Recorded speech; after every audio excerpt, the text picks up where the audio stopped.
Assalamualaikum warahmatullahi wabarakatuh. Senang sekali kita bertemu lagi di acara yang luar biasa, tentunya Hidup Sehat, Bahagia, Selamat. Nah, kali ini bersama saya Tika Darmawan, kita bakal ngobrolin tentang sesuatu yang paling penting dan sangat penting di kehidupan kita tentunya, yaitu tentang perilaku hidup bersih dan sehat. Nah, atau yang biasa kita kenal dengan PHBS. Nah, untuk membahas ini tentunya kita sudah menghadirkan tamu yang luar biasa, narasumber kita, ahlinya juga, iya. Langsung aja kita sambut. Assalamualaikum warahmatullahi wabarakatuh, Bengi. Waalaikumsalam warahmatullahi wabarakatuh. Terima Ini kasih. kita panggilnya Dokter Bengi ya. Nggak usah, Nggak kayaknya lebih enaknya Kak atau Mbak. Oke, baik, Mbak Bengi ya. Oke, ini Bengi ini adalah seorang ahli kesehatan tentunya, yang hari ini kita undang adalah untuk berbagi tips praktis tentunya untuk hidup bersih dan juga sehat. Kalau gitu langsung aja, sebelumnya mau ngucapin terima kasih dulu ya Kak Bengi sudah bersedia hadir ya di sini untuk berbagi tentang pentingnya PHBS. Nah, sebelum kita bahas itu, kayaknya boleh Dokter Bengi jelasin dulu ya, apa sih PHBS itu? Ya. Jadi perilaku hidup bersih dan sehat itu udah jelas ya, perilaku.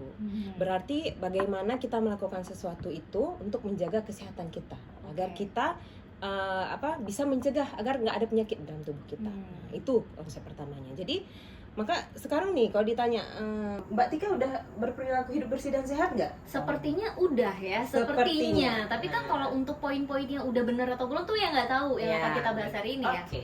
Oke. Nah, jadi memang ternyata untuk menjaga perilaku ini supaya tetap bisa hidup sehat dan juga bersih, itu kan seperti yang kita bahas tadi, mungkin banyak cakupannya. Terus itu kan nggak cuman di rumah aja ya, itu ada Di sekolah, di masyarakat, di lingkungan, gitu kan, di tempat kerja.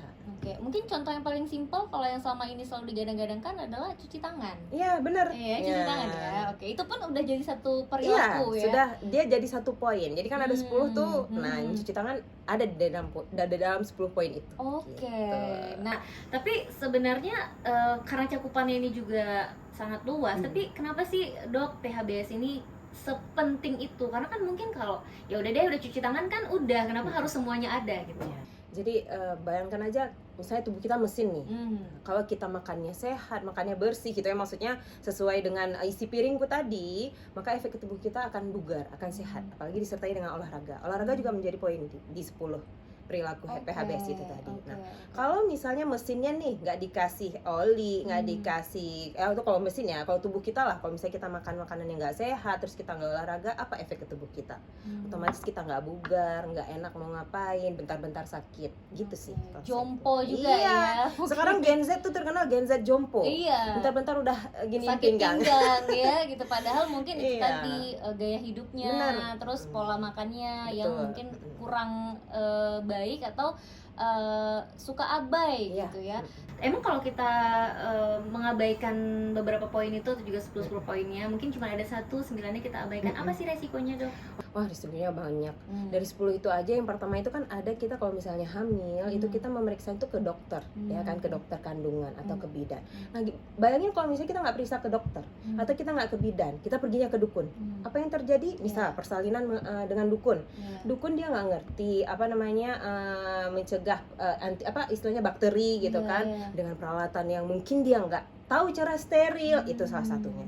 Terus kita juga mencuci tangan misalnya, kita abai nih, kita baru pegang sesuatu yang mungkin ada kumannya di situ, kemudian kita langsung makan, terus apa yang terjadi? Bakteri masuk ke tubuh kita, jadi ya efeknya pasti otomatis akan buruk ke tubuh kita gitu. Oke, luar biasa. Jadi memang sebenarnya harus se-aware itu juga gitu ya.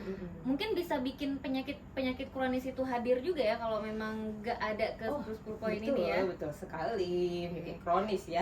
Ya, jadi karena seperti kan apa? Kayaknya contohnya lambung deh. Lambung ya. Penyakit siapa itu? Penyakit siapa? Tadi kan memang kayak Tika ada baca juga nih, si paling baca ya, kalau data dari Kementerian Kesehatan itu kan katanya memang 70% penyakit di Indonesia itu bisa dicegah dengan pola hidup bersih dan juga sehat. Nah, jadi pada intinya adalah poin-poin utama PHBS ini tuh apa sih dok yang bisa dipraktekkan sehari-hari? Jadi mungkin kita bisa lihat Ah, ya. satu-satu. Oke, tadi kita udah udah bilang ya, udah sebut beberapa gitu Dua. ya. Yang pertama itu mencuci tangan, Tangan. ya kan. Kemudian kita mengkonsumsi makanan yang bergizi, Oke. ya.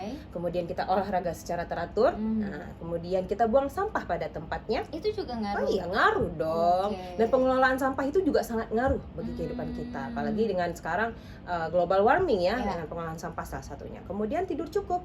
Nah, nggak boleh begadang, gitu. Terus, Nggak bisa dong kalau nggak begadang nanti nggak bisa scroll TikTok ya. nah diatur jam tidurnya. Oke. Gitu. Terus terakhir, nggak merokok. Nah ini nih yang masih susah juga kita ingatkan ke para lelaki yang masih suka nyebat Merokok ya, ya. ngerokok. Tapi kalau kita nggak merokok kena asap rokok gimana? Nah itu efeknya sama. Kita Oke. termasuk yang pasif berarti. Tetap efeknya sama. Oke, jadi sebenarnya kalau kita mau lihat lagi poin-poinnya itu benar-benar hal-hal yang kadang kita suka lupa gitu ya, simple tapi kita suka lupa gitu. Apalagi misalnya mengkonsumsi makanan bergizi seimbang. Kita sih nganggapnya udah bergizi seimbang ya, micin-micin tadi gitu ya, gula-gula yang sebelum itu udah seimbang gitu ya. Oke, tapi ternyata belum gitu. Oke, berarti sebenarnya praktis tapi sering diabaikan. Iya. Tapi ada nggak sih dok misalnya tips nih biar kebiasaan ini bisa nempel di kita, kita tuh bisa ngerasa nggak terpaksa melakukan Iya. itu semua ya. Sebenarnya kuncinya itu konsistensi. Memang mungkin di awal kita kayak merasa terpaksa melakukannya. Tapi yang kita tahu efeknya demi kebaikan diri, ya kan? Dengan kita konsisten, dengan misalnya kayak cuci tangan gitu. Setiap kita mau melakukan, misalnya makan atau pegang sesuatu, dari pegang sesuatu kita mencuci tangan sebelum kita makan. Dari misalnya kalau dari apapun itu, misalnya kita kan nggak tahu apa aktivitas kita kesehariannya Iya, apa iya, gitu iya. kan? Alangkah lebih baik kita mencuci tangan dengan menggunakan sabun dengan 6 langkah kalau bisa gitu kan. Terus baru kita memegang sesuatu yang untuk dimasukkan ke Makan. mulut. Oke. Dimakan gitu. Kalau Atau kita sih kadang-kadang kan cukup ya udah lah ya gitu ya. Padahal harus pakai sabun Oh, biar bersih lah gitu. Jangan langsung pegang wajah terus tiba-tiba wajahnya berjerawat. Itu juga itu termasuk. udah salah lagi skincare padahal tangannya yang kotor. Iya gitu ya. benar. Apalagi kan kalau bekas megang ini ya dok, uang. Ya, Nah, uang itu juga kertas termasuk. itu kan juga kayaknya sumber bakteri Benar, semua dari banyak situ ya. transaksinya itu Iya. transaksinya dari orang ke orang, dari orang ke orang. Banyak Hmm. bakteri yang ngumpul tuh berapa Iya, banyak gitu benar. kan. Bahkan kan kalau sekarang kita mungkin udah jarang dengar kata atau penyakit disentri. Tapi Ya. ternyata disentri itu salah satunya bisa karena kita nggak cuci tangan Ya. setelah pegang Sesuatu itu. uang. Ya uang kah Ya. itu kotoran apa Iya, benar. Oke ya. Nah, kalau tadi kan dari beberapa poin yang sudah dokter bahas, kita nggak melihat di situ adanya perintah untuk minum air yang cukup. Oh iya. Tapi sebenarnya apakah itu juga menjadi satu perilaku yang bisa mendukung pola hidup Iya. sehat dan bersih? Pertanyaan yang bagus ya. Jadi kita itu kan kebutuhan cairan di Ya. dalam tubuh kita itu ada apa istilahnya hitungannya, gitu ya kan.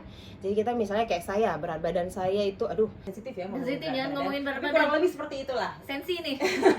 Jadi sesuai dengan porsi tubuhnya. Oke. Misal kalau berat badannya 50, maka dia kurang lebih sehari itu menghabiskan 1.800 sampai dengan 2.000 mililiter atau 2 liter gitu. Oke. Bayangin aja kalau tumbler, kita punya tumbler 1 liter berarti harus 2 kali isi ulang atau sekali isi ulang gitu kan. Nah itu harus habis selama 24 jam itu. Bayangin kalau kita malas minum, kita kekurangan air, apa yang terjadi dengan tubuh kita? Kering, kulit kering, terus kita jadi kayak pusing sebentar karena kita kebutuhan cairannya nggak cukup. Iya, kira kita lemas dan banyak hal lainnya yang berefek ke tubuh. Oke, jadi sebenarnya sesimpel minum air putih yang cukup itu juga sudah masuk ke perilaku hidup bersih dan sehat ya. Nah, gimana dengan kondisi kalau di lingkungan rumah atau bahkan di rumah kita sendiri itu banyak nyamuk? Apakah itu juga sebagai tanda bahwa mungkin lingkungannya itu kurang bersih? Iya, biasanya kan nyamuk itu senangnya di kalau misalnya rumah kita banyak rumput, Iya, banyak iya, pohon-pohonan pohon, gitu, iya, banyak yang benar. tempat-tempat mereka Bisa berkembang biak ya. berkembang biak di situ. Nah, kita kan pernah dengar dulu 3M ya. Menguras, mengubur, sama menutup. Nah, jadi kita menguras bak mandi itu harus rutin, jangan sampai dia ada jentik-jentik nyamuk di dalamnya. Kemudian menutup, maksudnya jangan sampai ada tempat yang terbuka itu, dimana nyamuk senang dia berkeliaran berkembang biak di situ. Kemudian mengubur, satu yang nggak penting lagi tuh ditutup gitu, dikubur biar nggak menjadi tempat nyamuk itu berkembang biak. Nah, tapi sayangnya misalnya kayak kita di Aceh ini kan pohon kelapa banyak, nah itu bisa tempat kalau misalnya ada yang makan tupai gitu kan ada bolongnya tuh, nah itu sarang tempat timbulnya nyamuk di situ. Satu lagi penggunaan kelambu. Sebenarnya penggunaan kelambu itu penting.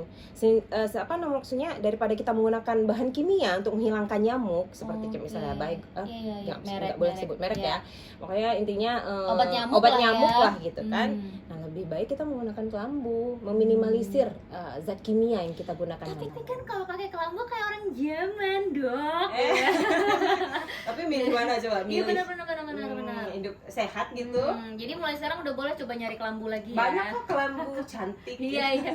Di tit ada ya, coba ya. Coba nanti dicek.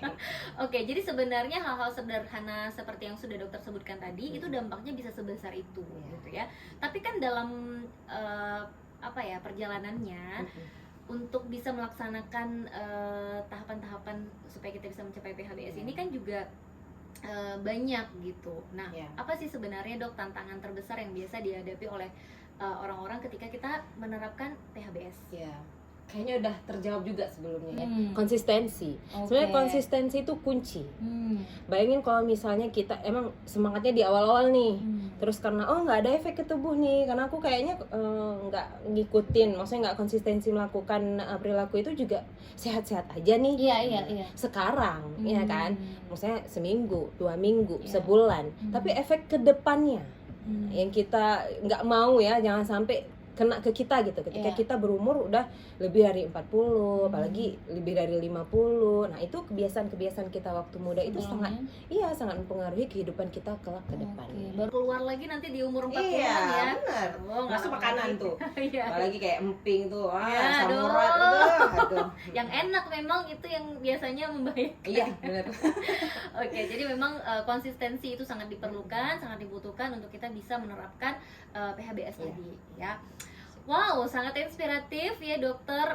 Mudah-mudahan ini memang bisa dibilang jadi acuan juga untuk teman-teman bisa mulai menerapkan PHBS tadi. Mungkin terakhir Dok sebelum tutup closing statementnya dia apa yang ingin disampaikan, silakan. Jadi kita ya di sekarang dunia semakin liar ya, bisa dibilang gitu ya. Jadi kita mulai dari diri sendiri dari sekarang ya. Jangan dengar apa kata orang. Jadi kita berperilaku hidup bersih dan sehat untuk diri kita sendiri, untuk kesehatan kita ke depannya. Jadi ketika orang bilang ngapain itu kan nggak ini juga nggak ada masalah kan, kita nggak cuci tangan sekali misalnya gitu kan. Tapi ingatlah, dengan konsistensi kita, dengan ilmu yang kita punya dan kita konsistensi melakukannya, insya Allah akan berefek ke depannya bagi diri kita masing-masing. Jadi kalau saya ikut apa kata orang, yang penting kita konsistensi dalam melakukan perilaku ini. Wow, luar biasa. Terima kasih banyak Dokter Bengi atas ilmu dan inspirasinya ya. Dan mudah-mudahan mulai hari ini kita bisa benar-benar menerapkan PHBS tadi ya. Dan jangan lupa juga hidup sehat itu sebenarnya asyik ya. Iya, asik Oke, terima kasih sekali lagi kalau Sama-sama, gitu. terima kasih Mbak Saya Tika. Tika Darman langsung pamit. Wassalamualaikum warahmatullahi wabarakatuh. Waalaikumsalam warahmatullahi wabarakatuh.